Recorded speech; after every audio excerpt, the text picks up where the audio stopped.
Saudi আরবের নিয়তি এখন ট্রাম্পের পাচাটা। কথাটা ট্রাম্প না বললেও তো সবাই জানে, কিন্তু ট্রাম্প হঠাৎ করে কেন এই কথা বলল?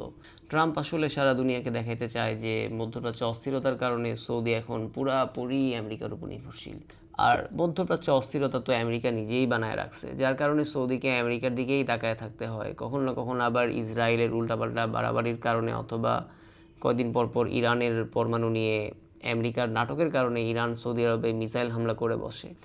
আর এই সুযোগটাই নেয় আমেরিকা। ফিলিস্তিনে ইসরায়েলের আগ্রাসন বলেন আর মধ্যপ্রাচ্যে আমেরিকার আগ্রাসন বলেন, কোথাও আমেরিকা নিজের পকেট থেকে খরচ করে না। সব খরচ এই গালফ কান্ট্রিগুলো থেকেই তোলে। গালফ কান্ট্রিগুলো বিলিয়ন বিলিয়ন ডলার আমেরিকাকে দেয়। সহজ কথা হলো, ট্রাম্প জানে যে সৌদির মাথায় ইরানের ভয়। এই ভয়কে কাজে লাগায় সৌদিকে নিরাপত্তা দেওয়ার নাম করে আমেরিকা মধ্যপ্রাচ্য থেকে ট্রিলিয়ন ট্রিলিয়ন ডলার নিয়ে যাচ্ছে।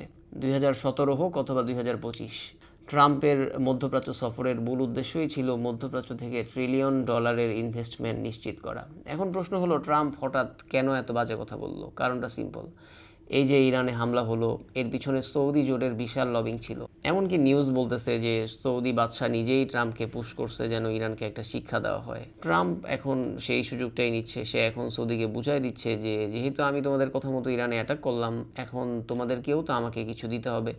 সোজা কথা, এখন তোমরা পাল্লা দিয়ে আমাকে ফান্ডিং আর লজিস্টিক সাপোর্ট দিয়ে যাও। অথচ আমেরিকা ইরানে অ্যাটাক করে ইসরায়েলের স্বার্থে, তেলের রাজনীতি ধরে রাখতে আর ডলারের পজিশন শক্ত রাখতে। কিন্তু ইরানের পাল্টা অ্যাটাক গিয়ে লাগতেছে সৌদি আরব, কাতার আর আরব আমিরাতের উপর। আমেরিকা যুদ্ধ শুরু করলো নিজের স্বার্থে, আর সেই যুদ্ধের ক্ষয়ক্ষতি টানতেছে আরব দেশগুলি। সেই যুদ্ধের খরচও দিবে আরব দেশগুলি। আর এগুলি সবই ওপেন সিক্রেট ছিল। কিন্তু তারপরেও যারা এতদিন বুঝে নাই যে এসব খরচ আমেরিকার জন্য কিছুই না, কারণ সবই তো আরব দেশগুলিই বহন করবে, ট্রাম্প বলতে পারেন যে তাদের একটা ক্লাস নিয়ে নিল আর কি।